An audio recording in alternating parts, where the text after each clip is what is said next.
បងយើងនៅជួរមុខគាត់កាន់កាភ្លើងហើយកុំតែកុំមកយើងនៅជួរក្រោយនេះអត់បានធ្វើអ្វីដើម្បីជាប្រយោជន៍របស់ខ្លួនឯងគ្រួសារនិងប្រទេសជាតិខ្លួនយើងហើយយើងទាំងអស់គ្នាម៉ោងនេះគឺនិយាយអំពីការពារទឹកដីការពារប្រទេសរបស់យើងហើយដែលប្រហែលជាអាយដាមលោកទាវលោកស័យហ្នឹងក៏ធ្លាប់បានឮខ្ញុំនិយាយដែររឿងរបស់យើងគឺធ្វើម៉េចឲ្យជាតិសាសន៍របស់យើងនេះរស់រានមានជីវិតតជំនាន់អញ្ចឹងការគិតគូររបស់យើងសម្រាប់ជួយទ្រទ្រង់ទៅដល់បងប្អូនសិស្សានុសិស្សរបស់យើងទៅដល់ពុកម្ដាយរបស់គាត់គឺយើងត្រូវគិតក្នុងកម្រិតយុទ្ធសាស្ត្រហើយមិនអាចគិតត្រឹមថាយើងទៅរៀនសូត្រទេនៅសាលាជួយគិតគូរគ្នាទាំងអស់គ្នាហើយការងារនេះប្រហែលជាធ្វើតែឯងអត់កើតទេអញ្ចឹងខ្ញុំគិតថាក្រុមការងារតាមបណ្ដាស្រុកនិងឃុំបូកជាមួយនឹងក្រុមការងារយុវជនប្រហែលជាត្រូវត្រឡប់រសាយចិត្តតិចថាតើបរិយាកាសសង្គមកំពង់សោមកពតនិងកែបរបស់យើងណា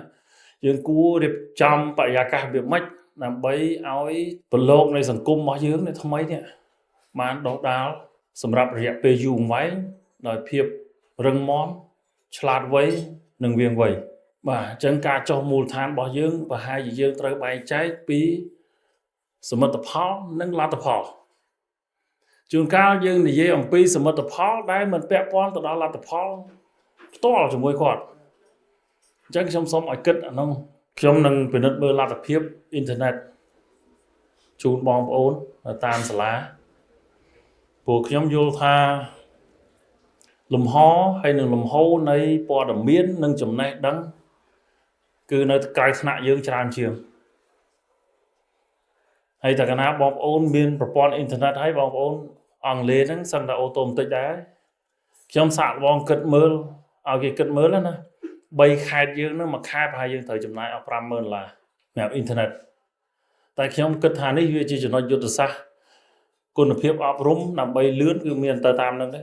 ព្រោះយើងទៅរៀបចំថ្នាក់រៀនរៀបចំគ្រូបង្រៀនរៀបចំសភៅរៀបចំគោលនយោបាយទៀតប្រហែលជាយូរតែបើដើរតាមផ្លូវកាត់នេះបាទហេសុយអាចបានលឿនជាងបងប្អូនរៀនម៉ាត់ថ្នាក់ទី12មានចាំទី12អត់ចាំរៀនបានណាមិនចឹងនៅក្នុងអ៊ីនធឺណិតទាំងអស់ហ្នឹងឥឡូវភូមិសាស្ត្រក្មេងៗជួយរៀនមានរៀនពីសាលាទៀតណាឥឡូវរៀនតាមអ៊ីនធឺណិតទាំងអស់រឿងយើងប្រឡងរឿងមួយតែរឿងចំណេះចេះដឹងជុំវិញខ្លួនរឿងមួយទៀតអញ្ចឹងយើងប្រហែលត្រូវគិតសង្គមរបស់យើងសង្គមតាមភូមិតាមឃុំសង្គមគ្រួសាររបស់យើងដែលលោកទាវពេជ្រច័ន្ទនេះលោកតបាននិយាយចរិយាមាយាទបាទរៀនបកែរឿងមួយតែយើងមានវប្បធម៌អរិយធម៌ទលាមទម្លាប់ប្រពៃណីអត់អានោះរឿងមួយទៀត